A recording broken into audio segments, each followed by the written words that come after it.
Welcome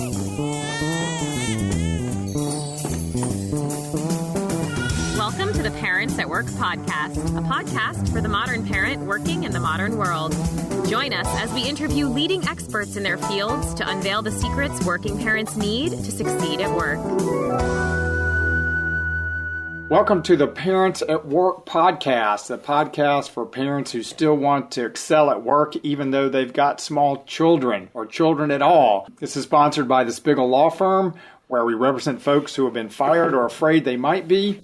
We have a soft spot in our hearts for those suffering from pregnancy or other types of family responsibilities discrimination. And I am thrilled today to have on the show a good friend of mine and fellow attorney and former prosecutor, Will Mount.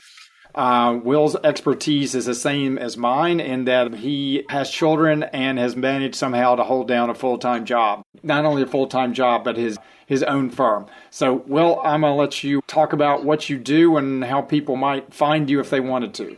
Well, thank you for having me, Tom. I am a lawyer who primarily practices juvenile defense work in the District of Columbia.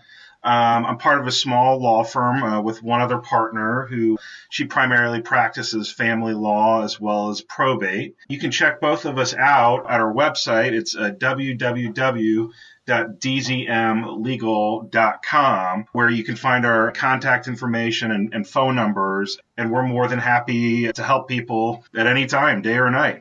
Okay, great. Can you give the website one more time? You kind of broke up there just a little bit. I'm sorry. It's www.d as in dog, z as in zebra, m as in Mary, legal.com. It's great. And we're going to put that in the show notes too. And you mentioned it. If somebody was looking to hire you, for what would they hire you? Well, I do all kinds of criminal defense. I've handled felonies, misdemeanors, juvenile, you name it. I do work primarily in the District of Columbia, but I also am licensed in Maryland, and I've handled cases there as well before.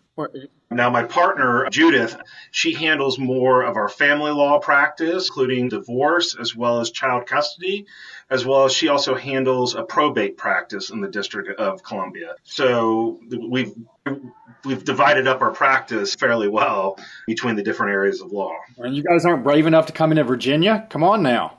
Well, I think we will at some point in the future. We're not licensed there yet. And in fact, in the future, our hope is to hire a Virginia associate, someone who maybe has experience in both D.C. and Virginia. So yeah, we'll see. That's great. Well, we'll welcome you to this side of the river. What I want to talk about today is, on the show, we have people who sometimes have some expertise in a various area regarding, how parents can succeed at work. And sometimes it's just, misery loves company. And I know that you and I had discussed, the piece that it's actually the first episode of this podcast where I shared a chapter in my book that I later turned into a post on LinkedIn about my own experience and struggles of being particularly a new father, fairly high stress job. And I know that you have had similar travails. So why don't you tell us a little bit about that? What was it? Well, first of all, tell us about your parenting story, how many kids, and all those gruesome details.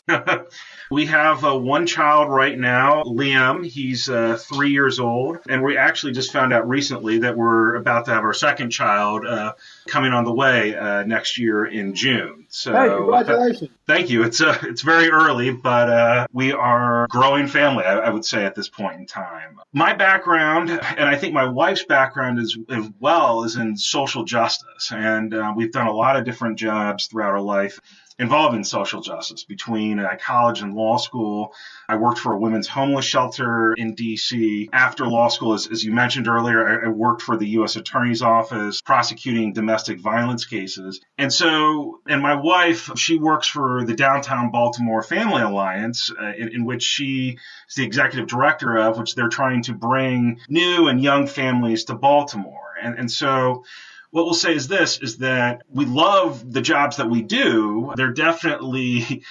very time intensive, I would say. And I would also say that as a result of it, it's difficult trying to balance between something you genuinely believe in, work that you genuinely believe doing every day, versus the responsibilities of being a father.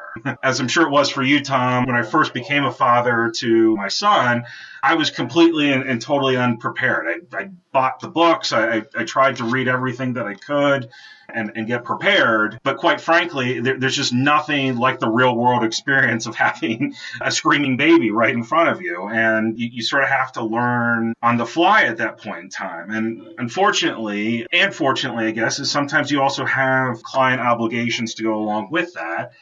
And trying to balance that is definitely an art form. As I saw from your article, it can be very difficult. It definitely, for me, can produce anxiety because you want to do the best that you can in every field. You believe in what you're doing at work, and you believe that what you're doing at home in that regard.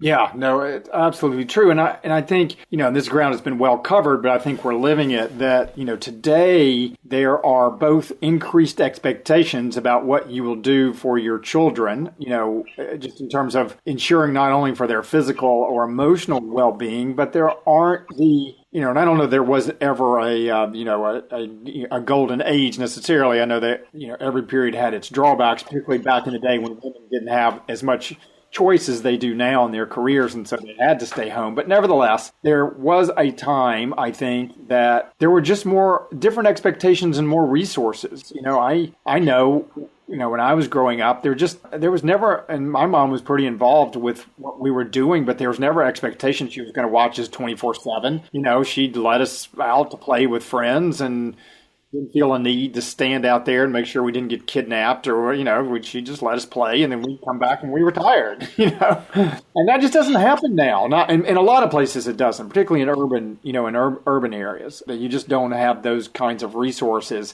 So you combine that with the expectations of a high stress job, and it's literally you're burning the candle at both ends. Oh, yeah. I mean, it can be incredibly difficult. I remember when I was a child growing up in Ohio, my mom would just say, hey, go watch your brother and take him up to the park, which was about a quarter mile, half a mile away from our home. I can't imagine saying that to my son now when he's 6 or 7 years old. Hey, take your little brother or sister down to the park and you watch out after him in that regard. Yeah.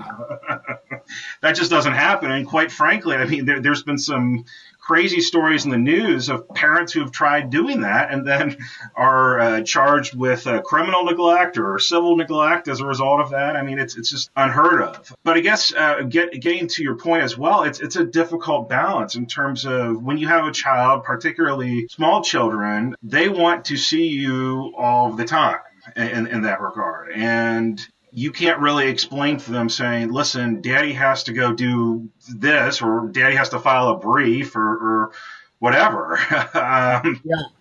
They just want to hang out with you and spend time with you, and they don't understand if you're not around. And so often I think that what happens with a lot of attorneys is that what we sacrifice first is sleep. I mean, we try to use as many hours out of the day as possible to get as much work done, even when our children are sleeping or when they've gone to bed in that regard. Yeah, no, you're right. And then you can only do that for so long, and not to mention that you've got a spouse who's under similar time constraints, and it really does become quite the pressure cooker. Oh, absolutely. And that's part of it is my wife and I, we really believe in equal responsibility and being equal parents in this process. And I think that that's great. Tom, I mean, we were talking a little bit before about sort of the historical sort of trends with parenting. There was a time where a lot of moms just watched the children and they were stay-at-home moms and dads went off to work, and that's how it was. I think that the way that we actually do things now is much better in terms of sort of the more co-equal working relationship in that regard. But it's a struggle. It's hard for my wife when she has a meeting that she has to go to at night, and when I've had a long day at court or where I'm still stuck at court. Just because they say court's from 9 to 5, if there's a case still going on at 6:30, you're still going to be in court at 6:30, whether you like it or not. And so, fortunately, we have family that lives in the area. I don't know how we would be able to do it without that. We have babysitters that we can call on a moment's notice when those sort of emergencies come up. And fortunately, Liam is a little bit older now, and so he's now in preschool. When he was a lot younger, this was much more difficult. Yeah, no, it does. Some of it just, and I'll throw this out. You mentioned some of this already, but I'll throw this out to you in a minute. Like, what have you learned? What tips would you give to fathers and mothers, how to survive this period? And I think one of mine is you just, it gets better. But by virtue of doing nothing other than just surviving and your kids getting older and eventually starting to sleep through the night. Now, you've gone and made the mistake of having a second one, so you're going to blow that all out of the water. No, I'm kidding, of course. But it does. That when they're really, and each age has its own challenges, certainly. But when they're really young like that, it's just hard, and it gets better. Eventually, they don't need you to pick them up and take them around, and and they can get up and down steps by themselves, and a lot of that kind of nature takes care of you. So part of it, I think, is you just know that there will eventually, it may be a long tunnel, but there will be a light at the end of the tunnel. Absolutely.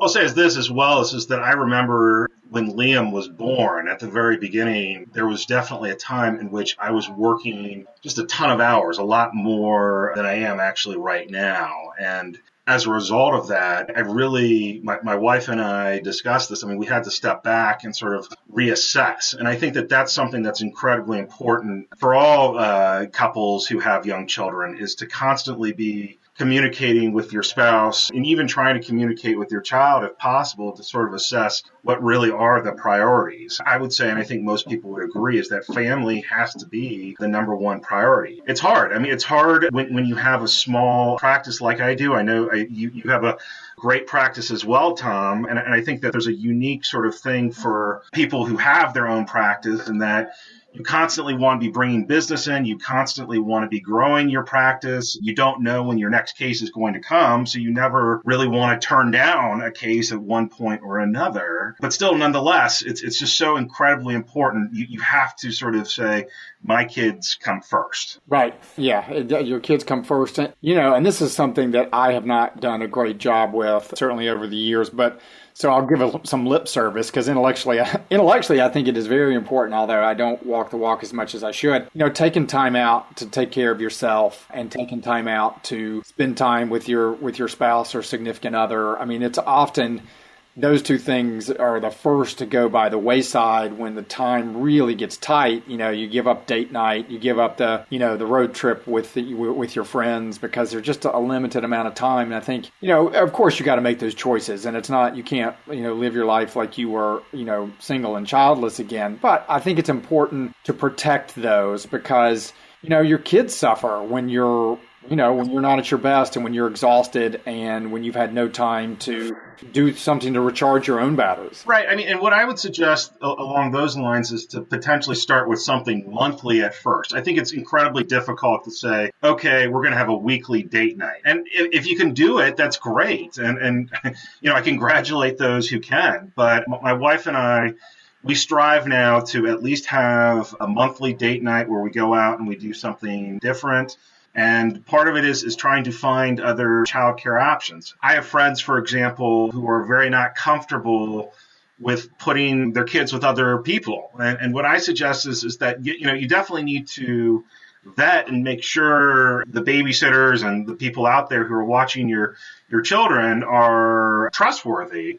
But you need to have other people that you can hand your child off to from time to time. Everyone needs to have a break here or there. Yeah, no, or parents, or whatever network you have. Your kid's going to be okay for 3 hours while you go out and spend some time doing things, not diaper changing or reading board books or all the things you have to do with the rest of your time. Your kid will be fine. Like go on to care.com or wherever and do the background check and check the reviews and all the references, but your kid will be fine. So how has it changed? As your son, as Liam has gotten older, Talk about how that has affected your work life for good or ill. I think it's affected it overall. I think it's affected it for the better. When I started out with the practice, I was a much more novice attorney at that point in time. And so I was literally looking for whatever work I could do.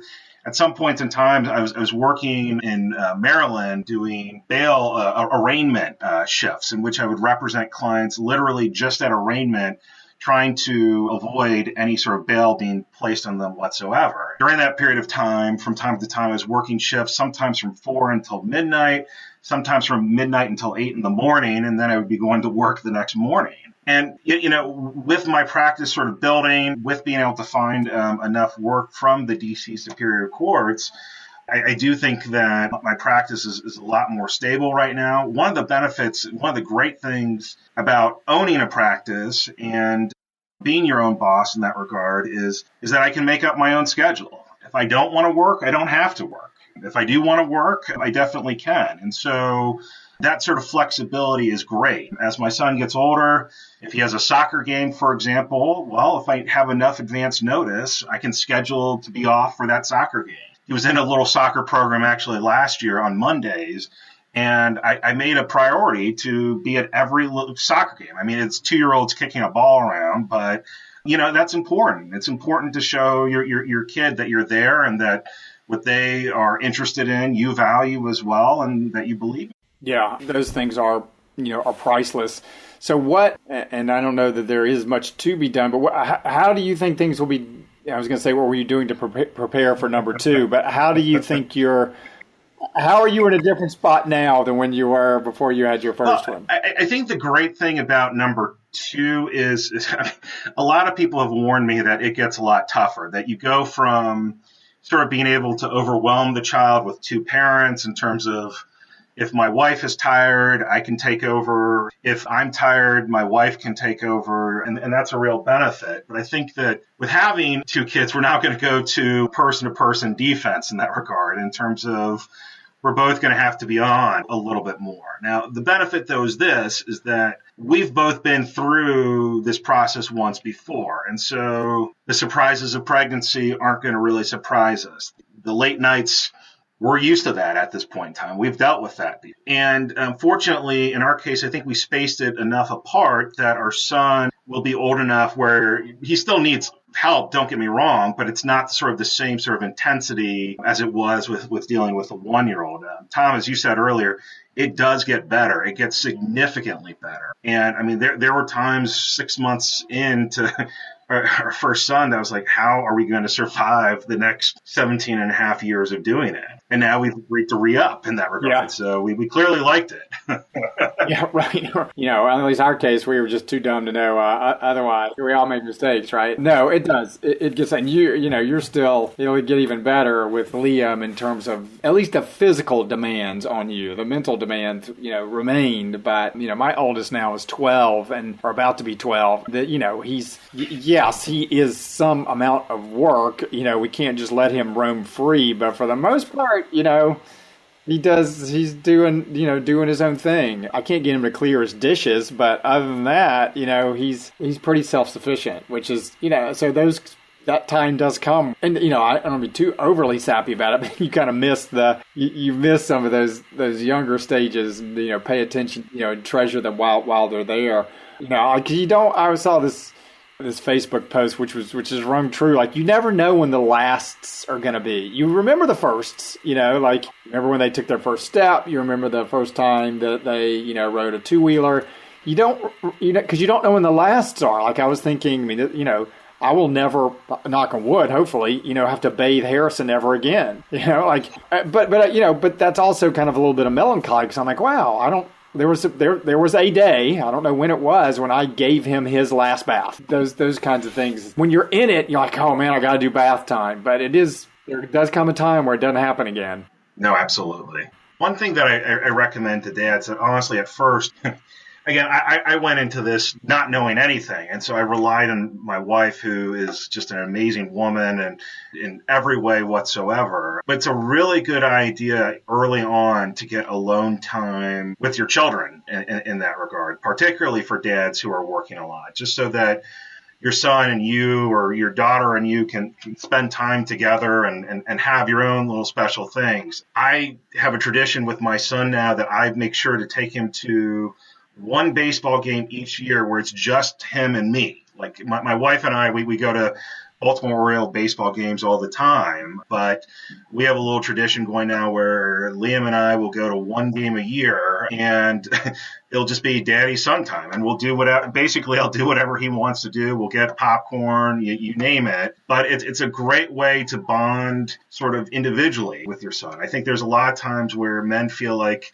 what am I doing? Can I do this? How does this work in that regard? And it's a great way to say that, yeah, you can parent and you know what you're doing. Yeah, right. It's important to take that time to do that, like you say. Let me recommend a book. If you haven't seen it, it's a good one. It's called The Modern Dad's Dilemma. It's by, I'm going to mangle his last name. It's John Badalament, Badalament. And we'll put that in the show notes. And it was interesting. I read the book, and it's, as the title suggests, like, how to be a father in the modern day. And it was really sort of eye-opening to me in the sense that I hadn't really thought of fatherhood as not so much as a profession, but as another whole aspect to myself. And by that I meant I always wanted to be around my children. I've always made choices that would maximize my opportunity to do that. So I knew it was important, but I still think in my head, I thought of it as something that I did after work, like something that I did in addition to work. And the book really kind of helped me rethink that as fatherhood as being more, at least as central to my identity as my work. And it's not something I think not that I would have articulated it this way necessarily, but I sort of on an emotional level thought of it as, fatherhood was sort of extra. And if you were, good at being a father and you devoted time to that, well, great. In the same way you might devote,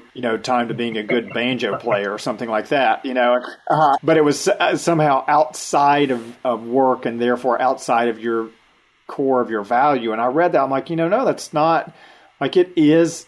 I don't want to say job in a pejorative sense, but it is a right. Calling. It is a central aspect of your being that is in no way lesser than your work identity. No, absolutely. And it's definitely the core of my being. Not to share my politics too much, but I've been disheartened a little bit with some of the things that are going on in the world lately. And I think that my son, in a lot of ways, and his innocence and children's innocence and just the inherent good that children are, they sort of renew your faith in the world. They renew your faith that maybe things can get better, that even though things aren't really going that well right now, that we really have the ability to change and that there is still good in this world, even if some of our leaders right now really aren't exhibiting that good in one way or another.